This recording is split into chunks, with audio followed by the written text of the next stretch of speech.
Taiwan में तूफानी बारिशों ने तबाही मचा दी, इमरजेंसी नाफिज कर दी गई। ताइवान में तूफान देनाश की तबाहकारियां जारी हैं। 2 अफराद के हलाक जबकि 330 से जायद के जख्मी होने की इतलात हैं। गैर मुल्की खबर रसा इदारे की रिपोर्ट के मुताबिक ताइवान के जनूबी इलाकों में तूफान देनाश ने रिकॉर्ड 220 किलोमीटर फी घंटे की हवाओं और शदीद बारिशों ने तबाही मचा दी, जिसके बाइस 2 अफराद हलाक और 330 से जायद जख्मी हो गए। हुक्काम का कहना है कि तूफान के बाइस 5 लाख घरों की बिजली मुनक़ता, स्कूल बंद और 300 से जायद परवाजें मंसूख कर दी गयी। चीन के साहिली इलाकों में इमरजेंसी नाफिज कर दी गई है, जहां तूफान के जल्द पहुंचने का इम्कान है। दूसरी जानिब अमरीकी रियासत टेक्सास के वस्ती इलाकों में शदीद बारिश ने भी तबाही मचा दी है, जहां सैलाब के बाइस मुख्तलिफ हादसात में हलाक अफराद की तादाद 50 हो गई। रिपोर्ट के मुताबिक टेक्सास में इमदादी कारकुनों ने मजीद दर्जनों कैंप्स, छुट्टियां गुजारने वालों और रिहायशियों की तलाश जारी रखी हुई है। टेक्सास हुक्काम ने बताया कि सैलाब के बाइस हलाकतों की तादाद में इजाफे का खदशा है,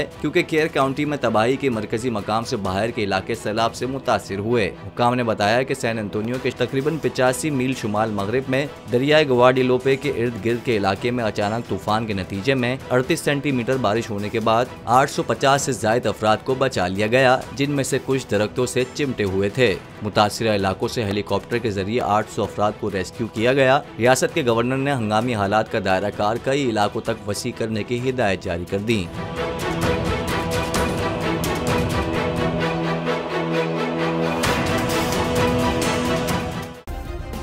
सब्सक्राइब करें और बेल दबाएं ताकि कोई खबर रह न जाए।